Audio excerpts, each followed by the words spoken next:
ជីវ៉ាខ្ជិលស្រឡាញ់ស្រីនាងអូនមកប្រាប់បងថាមកមងដោយស្វាជីវ៉ាខ្ជិលស្រឡាញ់ហ៊ានភ្នាល់បងមិនឲ្យខ្លាចចាញ់ហ៊ានភ្នាល់បងមិនឲ្យខ្លាចចាញ់អូនសាកមកស្រឡាញ់ធានាថាកំឡុងបងក៏នៅមាននាងឡើងសៃវៀនវាយបុកឲ្យមើលកំឡុងបងក៏នៅមាននាងឡើងសៃវៀនវាយបុកឲ្យមើលអូនថាខ្លាចគោរត់ផ្អើលអូនថាខ្លាចគោរត់ផ្អើលបើបានមកដើរបងធ្វើសង្សារ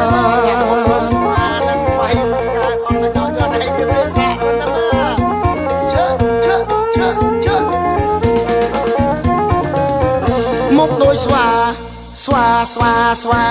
មុខបងដូចស្វាតែចេះដាំបាយចេះជួយស្រ័យមុងចេះតាមការពីអង្គរៈពុំងាយវាយមុខឲ្យងាប់ទៀតចេញក្រៅមុងរែកទឹកដាក់ពីងហៀដល់ធុងជួយកាប់ដីជុះផ្ទះបោកអាវលៀងក៏ដប់បាវថែមដប់រងបងមិនស្រ័យធ្ងន់ការងារនឹងតើតូចតន់រកពីណាទ្រាំធ្វើបានអត់ធ្វើបានដូចបងទេណាមុខបងដូចស្វាអូនឬបងថាជីវ៉ាជាស្រឡាញ់អត់អារម្មណ៍មុខបងជុំរិញព្រោះអីបងគ្មានគីឡូចូលញ៉ែអូនបែរដល់ចេញមិនស្រឡាញ់ធ្វើឲ្យរូបបងអង្គុយកាទុកឃើញមុខអូនពេលឌឺដងលែបខាយដាក់បងមុខបងដូចស្វាអូនឬបងថាជីវ៉ាជាស្រឡាញ់តែអត់អារម្មណ៍មុខបងជុំរិញព្រោះអីបងគ្មានគីឡូចូលញ៉ែអូនបែរដល់ចេញមិនស្រឡាញ់ធ្វើឲ្យរូបបងអង្គុយកាទុកឃើញមុខអូនពេលឌឺដងលែបខាយដាក់បងថាមុងដូចស្វា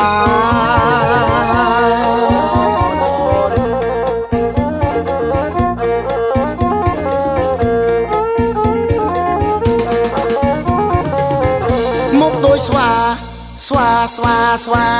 មុខបងដូចស្វាតែចេះដាំបាយចេះជួយស្រ័យមុងចេះតាមការពីអង្គរៈពុំងាយវាយមុខឲ្យងាប់ទៀតចេញក្រៅមុងរែកទឹកដាក់ពីងហៀដល់ធុងជួយកាប់ដីជុះផ្ទះបោកអាវលៀងក៏ដប់បាវថែមដប់រងបងមិនស្រ័យធ្ងន់ការងារនឹងតើតូចតន់រកពីណាទ្រាំធ្វើបានអត់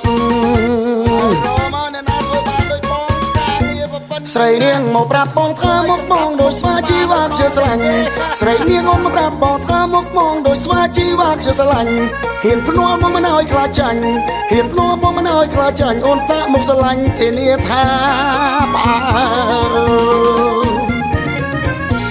កំឡុងបងក៏នៅមាននាងឡើងសៃវៀនវាយបុកឲ្យមើលកំឡុងបងក៏នៅមាននាងឡើងសៃវៀនវាយបុកឲ្យមើលអូនថាខ្លាចគោរត់ផ្អើលបើបានមកដើរបងធ្វើសង្សារ